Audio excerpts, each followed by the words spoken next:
Hey everybody, welcome back to the shop for the last time.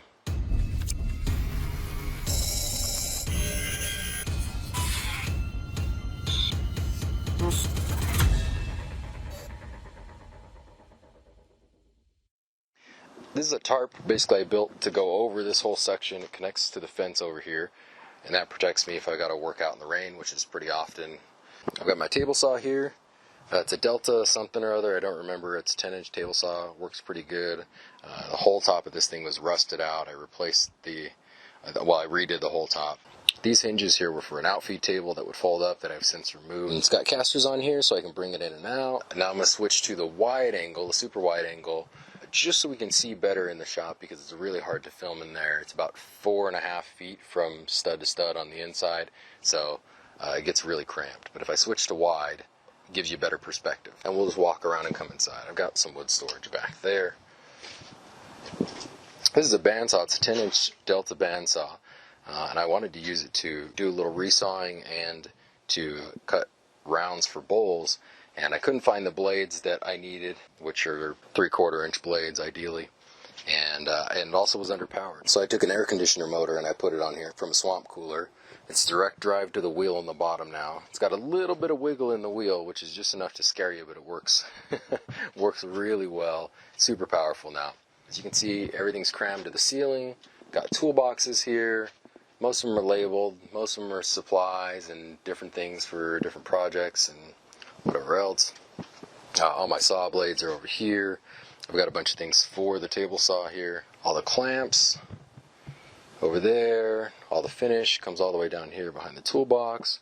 This is an old Harbor Freight grinder, and I like this one because it's got a wet slow speed, and I actually tapped a hole into the spindle here, and I can actually mount this strop on the end of there and strop stuff too.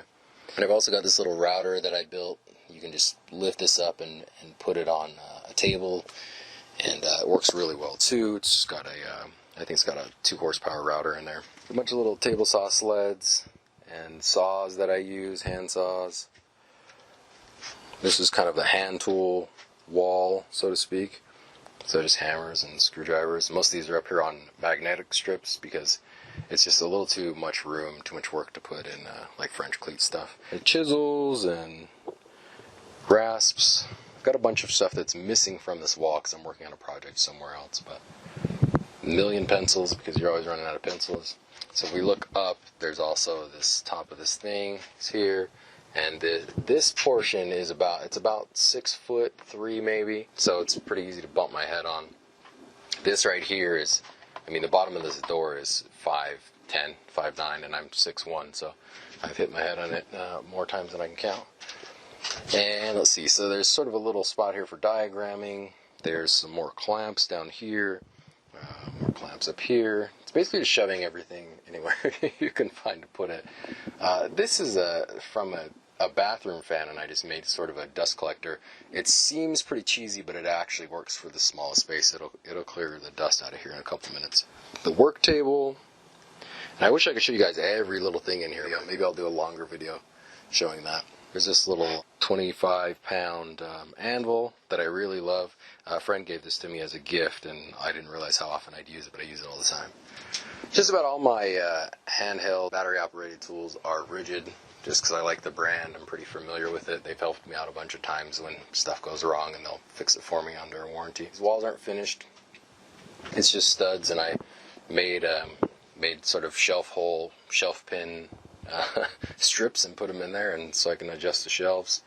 Nothing super exciting in the workbench, just some like painting stuff and sandpaper. Yoga mats, which you can actually find super cheap like at the thrift store, and wash them off, and they're great for finishing projects, and they're just really handy. Sort of a scrap bin there, extra glue, broken dust collector, vacuum. That's as much of a dust collector as I can fit in this place. And I've got a router, extra drill. I've got this cross vise that I just bought not that long ago. Got a mini lathe underneath there. There's more scrap wood there. Trash and parts. And I keep all kinds of parts for different stuff.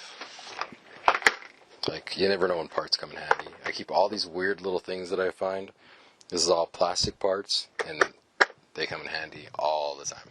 So we got tape and all kinds of other stuff here, and a lot of supplies down in there. Nothing super exciting. Both of these are Harbor Freight sanders. This is kind of a weird light that I made that kind of drops down from the ceiling.